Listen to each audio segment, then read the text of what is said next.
monde associatif expérimente et étudie des solutions au cœur de la ville pour améliorer la vie des habitants. Souvent très riches d'enseignements, ces solutions méritent d'être partagées. Je m'appelle Frédéric Vuillot, je suis journaliste et je pars à leur découverte.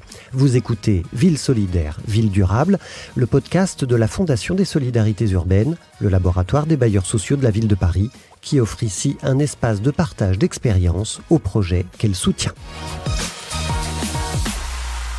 Aujourd'hui, nous sommes avec Emmanuel Saunier pour parler d'une ambition incroyable, presque démesurée, mais qui fait chaud au cœur et qui s'appelle l'Éternel solidaire. Imaginez un peu, c'est le nom d'un tiers-lieu à Paris, dans le quartier Danube Solidarité, parce qu'il y a une rue de la Solidarité à Paris. Nous sommes à 2 pas des Buttes-Chaumont et c'est là qu'est né un pôle d'initiative co-construite par et pour les habitants. Bonjour Emmanuel Saunier. Bonjour. Vous êtes le directeur de l'Éternel solidaire. Est-ce que vous pouvez nous raconter pourquoi vous avez lancé ce projet rue de la Solidarité et à quelles problématiques vous souhaitiez répondre ? Historiquement, en fait, c'est un lieu que j'ai ouvert en 2017. Pour la petite histoire, c'est un lieu que j'avais depuis quelques temps déjà et que j'ai changé de destination en quelque sorte. En l'ouvrant au public, c'est avec une volonté à la fois de faire participer le public et d'autre part d'apporter une vraie plus-value. Alors, comme il se trouve que je suis un vieux militant de l'économie sociale et solidaire, les lieux qu'on peut installer comme ça, souvent ça fonctionne pas. Donc, on a commencé à ouvrir déjà un lieu de convivialité, un bar qu'on a ouvert 2 soirs par semaine de mémoire en 2018. Et au fur et à mesure, on a construit autour de ça un certain nombre de dynamiques avec à la fois des composteurs, d'un composteur de quartier, avec un poulailler, avec pas mal de trucs qui sont des services locaux, qui donne du sens à la vie d'un territoire, en tout cas. Et puis, on s'est mis en tête d'ouvrir un restaurant. Donc, le Covid est arrivé là-dessus, etc. À peu près 1 an de retard sur l'ouverture du lieu. Et parallèlement, on avait répondu donc à un appel de la Fondation sur, justement, toutes les questions d'acculturation, à la fois du territoire avec un lieu et du lieu avec un territoire. Donc, la recherche-action se pose dans un cadre où on est à la fois, nous, en train d'ouvrir le lieu, et ça pose effectivement la question de la participation. Donc du coup, ce qui nous a intéressé dans cette étude d'action, ça a été de tester différentes actions et différentes façons de communiquer avec le territoire, de l'écouter et pourquoi pas à terme de mettre en place des projets. Donc vous, ce qui vous intéresse, c'est plutôt des projets pérennes qui sont en proximité des habitants, qui habitent le quartier où le tiers-lieu s'installe. Exactement. Avec le recul aujourd'hui, en fait, l'expérience qu'on mène, elle est vraiment sur un micro-quartier, un micro-territoire. Donc, Danube Solidarité, grosso modo, c'est 6 000 logements, 84% de logements sociaux. Voilà.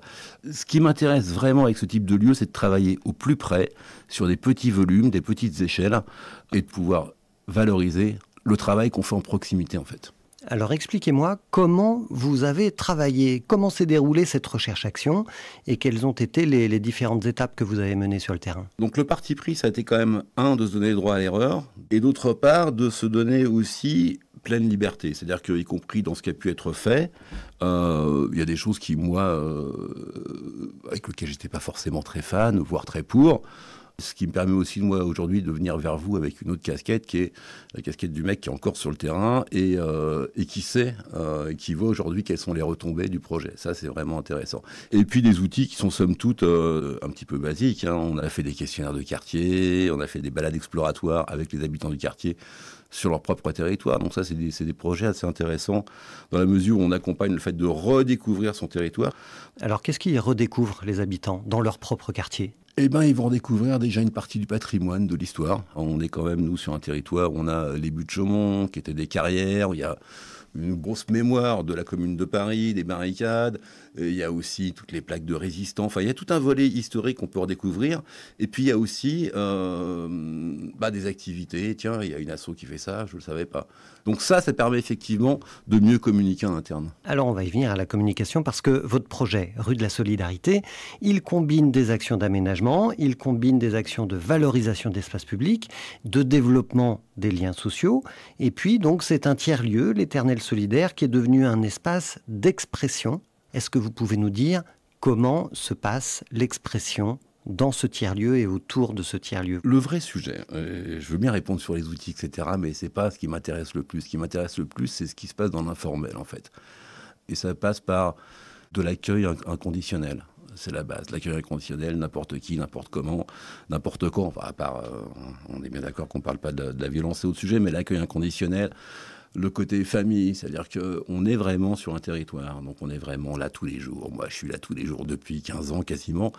Et du coup, on va aussi écouter ce qui va se faire, on va aussi comprendre. Moi, je peux, de façon très informelle, accompagner des gars qui vont avoir besoin de faire leur papier d'auto-entrepreneur, etc., etc. Donc tout ça, c'est de l'informel et c'est, à mon sens, le plus important. Après, dans le formel, on a mis en place une gazette. La gazette étant, du coup, composée principalement par les habitants. Du coup, je fais aussi de la médiation numérique sur place.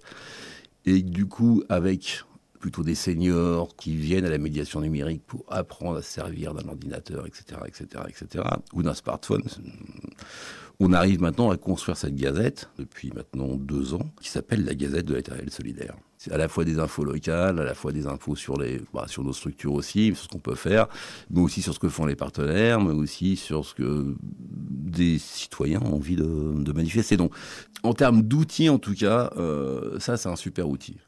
On parlait de ça, mais on a mis en place aussi une boîte à livres. Bon, faut quand même l'entretenir, même si les gens mettent des bouquins, les ramènent, etc. Les animations autour de la boîte à livres, c'est un sujet. Mais on a aussi un composteur, donc on a fait des animations autour du composteur avec des mômes. Et puis on a travaillé aussi, ça c'était vachement bien, sur des signalétiques ludiques autour des lieux type école, donc avec une marelle, avec des trucs aussi qui permettaient de faire ralentir les trottinettes sur les trottoirs. Attention école. Pareil, on a fait la même chose avec des jardinières en bois, en palette, qu'on construit nous, qu'on a construit avec des habitants. Et il se trouve que ces jardinières, en fait, celles-là, elles ne sont pas remplies de canettes parce qu'on s'en occupe régulièrement. Alors, ce qui est intéressant dans les différentes actions dont vous parlez, qu'elles soient culturelles, que ce soit la boîte à livres, la gazette, que ce soit le compost, que ce soit les jardinières, tout repose sur l'implication des habitants. Comment est-ce que vous avez fait pour favoriser leur mobilisation ? Il y a pas mal de trucs, notamment Robin Girard, qui travaillait avec nous sur ce projet-là, avait mis en place un truc qui était des carnets de croquis. Ça, c'était assez super. Dans le cadre de marches exploratoires, on donnait aux habitants des carnets de croquis, ce qui pouvait leur permettre, sur un mur donné ou sur un plan d'espace donné, de pouvoir amener, eux, la façon dont ils pourraient voir à la fois la décoration ou l'aménagement du lieu. Donc ça, c'était un point vachement intéressant. Et puis, par ailleurs, la mobilisation, on a pu aussi la faire parce qu'on ouvrait le resto, parce qu'on ouvrait sur le territoire. Et du coup, on était déjà dans une démarche de confiance. Qu'est-ce que vous gardez en mémoire de cette phase d'expérimentation et de recherche-action ? Est-ce qu'il y a des photos, des petits bouts de paroles qui vous reviennent à l'esprit ? Oui, il y a plein de trucs en fait. J'ai pris des petits bouts de verbatim qui sont dans le rapport et il y en a 2-3 qui me plaisaient bien. Alors on va pas les faire tous. Mais celui-là était bien. C'est une dame qui disait « C'est vrai que les jeunes ne respectent pas toujours. Ils se servent des jardinières comme poubelle. Mais il ne faut pas baisser les bras. Ils sont assez respectueux s'ils voient que c'est quelqu'un du quartier qui a fait ça. » C'est le genre de choses qui me... Oui, ça dit beaucoup de choses. Qui dit beaucoup de choses. Et il y en a une... Par exemple, on a fait des trucs sur le permis digitalisé aussi. Je vis au fond d'une impasse dans laquelle il y a toujours eu des jeunes qui traînent dans des voitures garées dans l'impasse. Il y avait pas mal de deals. On a posé des énormes pots de fleurs pour repousser les voitures. On a réussi. Ils ne peuvent plus s'installer dans l'impasse. Évidemment, c'est plus joli. Et pour cela, je crois beaucoup au permis digitalisé. En fait, on a pas mal de sujets comme ça et il y en a plein. Hein.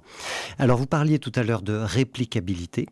Si vous rencontrez d'autres acteurs qui vous disent « Votre projet, l'Éternel Solidaire, il est génial, je veux faire le même dans mon quartier », quels conseils vous leur donneriez ? C'est une bonne question. Le premier vrai conseil, quoi qu'il arrive, c'est d'avoir ces locaux pour une durée un peu pérenne. Sinon, c'est même pas la peine, c'est très compliqué.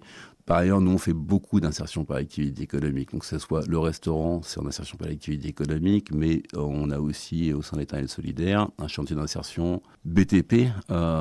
Et c'est vrai qu'en fait, nous, on a tout construit en interne, à peu de choses près, quoi. C'est-à-dire que même la cuisine de restaurant, on l'a construit, même les différents équipements, etc. Donc, le fait effectivement d'être plutôt libre, d'avoir plutôt les moyens de produire soi-même, c'est un plus. Le truc, c'est s'installer sur un territoire, ça veut dire vivre avec le territoire, vivre avec ses besoins, répondre à ses besoins. Et on est dans cette dynamique d'échange entre, grosso modo, les besoins de la structure, les besoins du territoire. Et effectivement, pour se lancer dans des projets comme ça, je pense qu'il faut être capable aussi d'avoir cette vision du travail, en fait. C'est-à-dire que moi, je suis un vrai restaurateur, je suis un vrai entrepreneur du bâtiment, je suis aussi un vrai travailleur social dans l'accompagnement des salariés. Et c'est le tout qui va permettre que les gens en face puissent aussi comprendre ce que vous venez à faire là. Et ce projet aujourd'hui, comment vous le voyez évoluer à l'avenir ? C'est la question du moment en fait, puisque bon, il ne vous a pas échappé qu'on est dans une conjoncture politique un peu complexe. Du coup, là, nous, on travaille sur le fait de renouveler notre bail, etc. etc. Mais je pense que le développement de ce projet-là va passer encore plus par une interaction avec le territoire, notamment sur toute la question du reconditionnement, du recyclage, tout le côté vert un petit peu qui est important.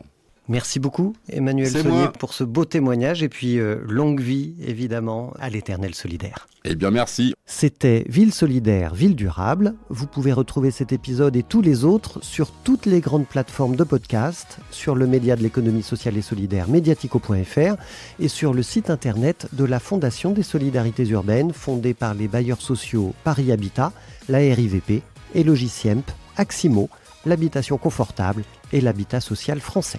À bientôt.